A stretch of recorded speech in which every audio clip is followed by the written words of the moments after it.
por los caminos de América presenta Aventuras Virtuales de la Historia. Hoy, la Edad Media, inicio, características, etapas y aspectos más importantes. Sean bienvenidos a nuestro espacio Aventuras Virtuales de la Historia. Aventuras Virtuales de la Historia. Muy buenos días. Hoy en nuestro programa Aventuras Virtuales de la Historia vamos a iniciar una serie muy importante sobre el Islam para poder comprender algunas situaciones que se viven en el mundo actual, especialmente el conflicto entre árabes, palestinos, de la yihad islámica. Vamos a desentrañar algunas historias muy importantes que nos permitirán controvertir algunas falacias que en el mundo occidental se han entretejido contra el Islam. Antes de iniciar la temática para el día de hoy, vamos a contextualizarnos en qué lugar se ubicó el Islam. Hay que decir que el Islam aparece en la península arábiga, ubicada en Asia, la cual es la más grande del mundo, sí, la más grande del mundo, con una superficie de 300.000 kilómetros cuadrados. Entre sus límites naturales están al este el Golfo Pérsico. El Golfo Pérsico es el escenario donde se llevó la guerra del Golfo, después de que Saddam Hussein, presidente de Irak, invadiera Kuwait en 1990. Al sur se ubica el Océano Índico, al oeste el Mar Rojo. Este Mar Rojo es el que se menciona en el texto bíblico, cuando Moisés saca al pueblo judío después de 430 años de esclavitud en Egipto. Al norte encontramos la meseta de Anatolia, los montes Zagros y la meseta de Irán. Hay que decir que el árbol típico y principal de esta región es la palmera de dátil, tan importante para la alimentación de los árabes como lo es el camello para su medio de transporte. Muy seguramente en muchas películas, en muchas imágenes, hemos visto la gran riqueza que se esconde en este gran desierto, el desierto de la península arábiga. Por eso hoy nuestro programa estará dedicado a un tema muy importante, con Jesús en el Corán. La importancia que tienen estas tres religiones que convergen: el cristianismo, el judaísmo y el islamismo, y mirar la relación estrecha que hay entre ellas tres. Por eso es importante que hoy en nuestro programa referenciemos aquellos aspectos que se mencionan tanto en la Biblia como en el Corán, y que hacen un acercamiento entre estas dos religiones tan importantes como son el cristianismo y el islamismo. Hay que decir también que en esta península arábiga, más de 300.000 kilómetros cuadrados, está conformada por los países de Jordania, Arabia Saudita, Kuwait, Emiratos Árabes Unidos, Omán y Yemen.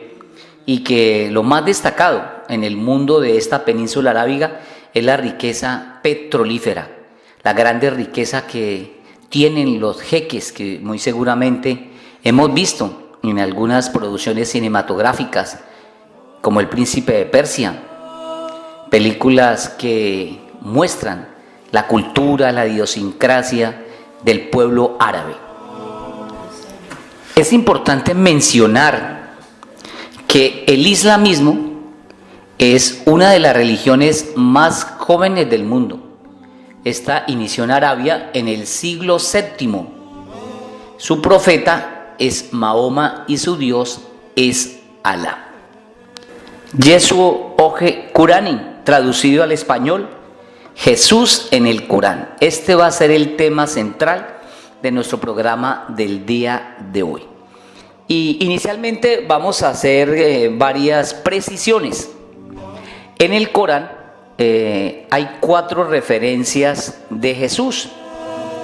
en el texto del Corán, que está integrado por 114 suras o arzoras, integradas por un sinnúmero de aleyas, que son los mismos versículos o versos que se mencionan en el texto bíblico.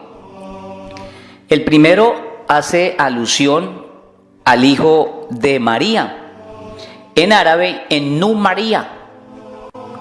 El segundo aspecto es el Mesías, el Masiji. El tercero, mensajero de Dios, Rasul Ullah. Y el cuarto, siervo de Dios, Jadin Ullah. Son los 4 nombres que se mencionan en este libro tan importante para el pueblo árabe, el Corán. Entonces ahí iniciamos mencionando que el texto recoge el nombre de Jesús. También hay que mencionar que en el texto del Corán se menciona a la Virgen María, esta mujer valiosísima que dio vida al Señor Jesucristo en los textos bíblicos, y es considerada una mujer ejemplar, una mujer muy valiosa dentro del contexto del Islam. Antes de dar inicio a la lectura de esos textos que aparecen en el Corán, quisiéramos pedir disculpas a todos los practicantes de esta importante religión. No es bueno, en algunos contextos lo expresan algunos investigadores, leer el Corán en un idioma diferente al árabe, entendiendo de que el Corán es un texto para la recitación, que se transmite de generación en generación. Las personas recitan el Corán en árabe. Por eso hoy quisiéramos hacer la lectura en español, pero pidiendo, así como lo hemos hecho, disculpas a las personas que practican el islamismo. Hoy es un trabajo académico, pedagógico, para que la gente comprenda que esas rivalidades que existen entre los árabes, los palestinos, los judíos, los cristianos, son inventos que se han hecho las naciones desarrolladas para desvirtuar la realidad histórica que tienen estas 3 religiones tan importantes en el mundo, como son el islamismo, el cristianismo y el judaísmo. En el sura de la familia de Imrán, en el sura 3 y en el Aleya 45 encontramos el siguiente texto. Cuando dijeron los ángeles: María, Alá te anuncia una palabra procedente de él, cuyo nombre será el ungido. Isa, hija de María, tendrá un alto rango en esta vida y en la última, y será de los que tengan proximidad. En árabe, al-Masiji significa o corresponde al Mesías.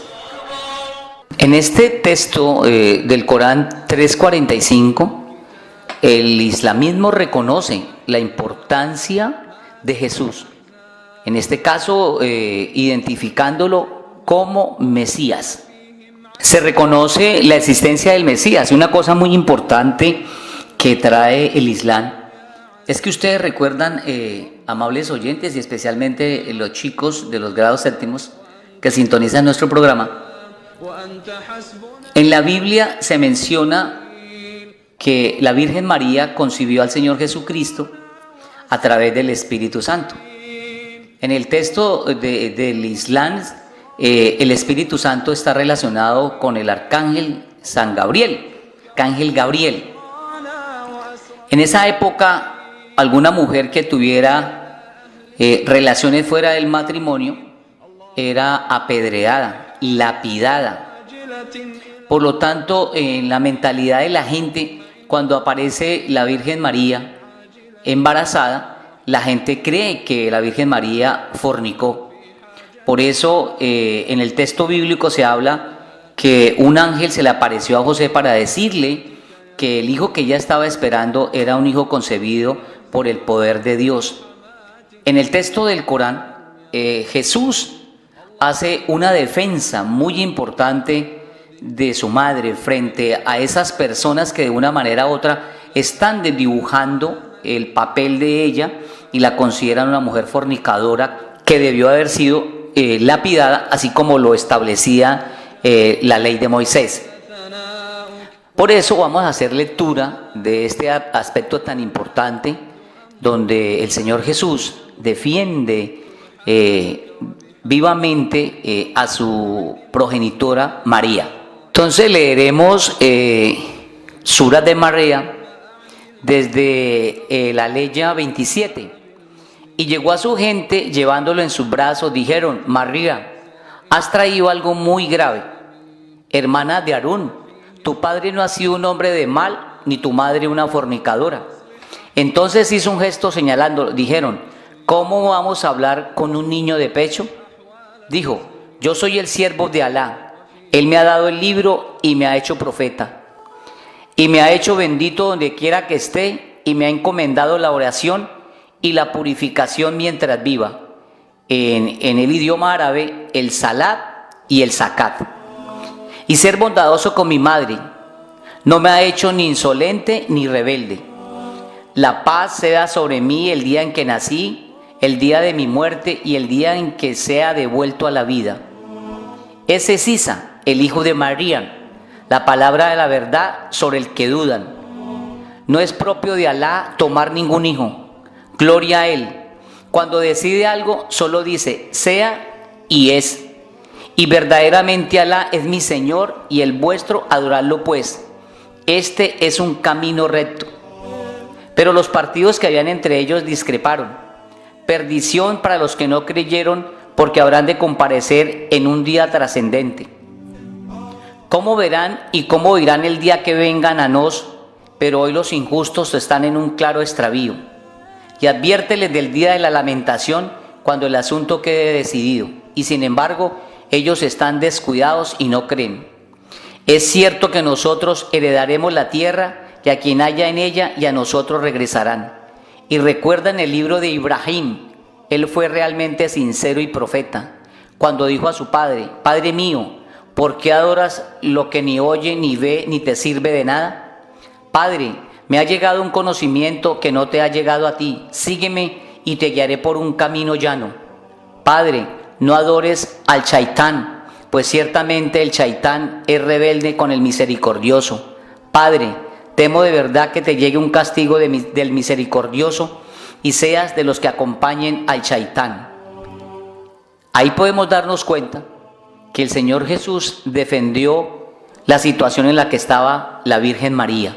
Es su hijo el que reconoce el papel fundamental de ella como progenitora del Salvador del mundo para el contexto bíblico. Es importante también precisar que los musulmanes consideran que el Señor Jesucristo no resucitó. Ellos reconocen, no niegan la persecución, el intento de asesinato que el Señor Jesús vivió por parte de su pueblo, por los judíos. Pero para ellos Jesús no murió. El Padre Celestial no lo permitió. Y eso lo establece el Corán en el Sura 4, Aleya 158. Sino que Alá lo elevó hacia sí. Alá es poderoso y sabio. Y es en este aspecto donde muy seguramente se vienen a dar algunas discusiones, porque el cristianismo establece que el Señor Jesucristo fue muerto, crucificado y al tercer día Él resucita. Los islámicos reconocen que el Señor Jesús vivió en carne propia persecución, que fue maltratado, crucificado, pero Él no resucita. Aunque algunos expresan que en dicha crucifixión no murió el Señor Jesús, sino es otra persona que va a ser colocada para que asuma ese sacrificio, el sacrificio de la cruz. Ellos reconocen el papel que tendrá el Señor Jesús, pero en el juicio final. En el juicio final, el Señor Jesús va a cumplir una función muy importante, porque es el que va a juzgar a la humanidad de todos sus pecados. En el texto también del Corán es importante mencionar dos cosas muy valiosas. Es de los milagros que no aparecen en el texto bíblico. En el Corán se mencionan los innúmeros de milagros que el Señor Jesús realizó, pero hay dos milagros de los cuales vamos a hablar que no aparecen mencionados en el texto bíblico, pero que sí son mencionados en el Corán. Y corresponde al Sura 19, del 27 al 35, y el Sura 5, el Aleya 110. Hay que aclararle a nuestros oyentes que están sintonizando nuestro programa que en el Corán se habla de suras o asoras, es decir, capítulos, y los aleyas hacen alusión a los versos o los versículos, que muy seguramente en el texto bíblico se habla. En la Biblia hablamos de capítulos, de versos y o versículos. Entonces aquí estamos hablando de suras o asoras y aleyas. Cuando Alá dijo a Isa, hijo de María, recuerda mi bendición sobre ti y sobre tu madre cuando te ayudé con el espíritu puro, para que hablaras a los hombres estando en la cuna y en la madurez, y cuando te enseñé el libro y la sabiduría, la Torá y el Injil, y cuando a partir de barro creaste algo con forma de ave con mi permiso, y sanaste al ciego de nacimiento y al leproso con mi permiso, y por haberte protegido de los hijos de Israel, cuando fuiste a ellos con las pruebas claras, y los que de ellos se habían negado a creer dijeron, esto no es más que magia evidente. Cuando hablamos del espíritu puro, se refiere al ángel Jibril, es decir, al ángel Gabriel. Y aquí es evidente que aparece un milagro que muy seguramente algunos en las épocas que se presentan las películas cristianas en el periodo de la Semana Mayor o la Semana Santa para los católicos, hay algunas películas donde han mostrado ese milagro, sobre todo cuando el niño Jesús estaba empezando los primeros años. Y nosotros nos preguntábamos, bueno, ¿y ese milagro no aparece mencionado en la Biblia? Pues aquí se está reafirmando que este milagro está apareciendo en el texto del Corán, en el Sura número 5, que tiene como título Sura de la mesa servida, y en el Aleya 110. Son milagros que no están mencionados en la Biblia. Sin embargo, hay que hacer claridad que el texto del Corán está mencionando los otros milagros que aparecen mencionados en el texto bíblico. Vamos diciendo lo siguiente para ir teniendo como claridad lo que nuestro tema del día de hoy quiere pretender dar. Inicialmente hay que decir que Jesús probó la inocencia más absoluta de María. María es un símbolo para el islamismo, una mujer muy valiosa. Jesús se presenta como profeta, como mensajero de Dios. El ángel Gabriel es el mismo Espíritu Santo que se toca en el texto bíblico. Y una de las cosas importantes del Corán que lo expresan los islámicos es que Jesús menciona la llegada del profeta Mahoma en el Sura 61, Aleya 6, que vamos a leer a continuación. Este Sura es el Sura de las filas, y el Aleya 6 dice, y cuando dijo Isa, hijo de María, hijo de Israel, yo soy el mensajero de Alá para vosotros, para confirmar la Torá que había antes de mí y para anunciar a un mensajero que ha de venir después de mí, cuyo nombre es Ahmad. Pero cuando fue a ellos con las pruebas evidentes dijeron, esto es pura magia. Hay que aclarar que Ahmad es uno de los nombres del profeta Muhammad, que Alá le dé su gracia y paz, y significa el que más alaba. Para los islámicos, Jesús vino a comunicar un mensaje de excelencia, de valores humanos que hoy se han perdido en nuestra sociedad. Valores humanos que plantean la solidaridad, el amor por el prójimo, el amor por el otro, el colocarlos en el zapato del otro. Desafortunadamente, pues hoy la sociedad está manejando un discurso totalmente diferente. Y en nuestro primer capítulo de esta serie que vamos a hablar sobre el Islam, hoy nos parece muy importante que usted, amable oyente, y especialmente usted, estudiante del grado séptimo, tome sus propias decisiones. Aquí no queremos controvertir ningún tema, sencillamente contextos históricos, textos originales, hemos dicho la estrecha relación que existe entre el islamismo, el judaísmo y el cristianismo. Y hoy abordamos la relación estrecha entre el islamismo y el cristianismo y la participación de personajes bíblicos, en el caso del día de hoy, de Jesús y María. Por lo tanto, empecemos a hacer una reflexión frente a eso que se nos ha contado de la enemistad que ha existido entre estas tres grandes religiones monoteístas. Son falacias que tenemos que ir desvirtuando con elementos históricos. Por los caminos de América te recomienda quedar en casa.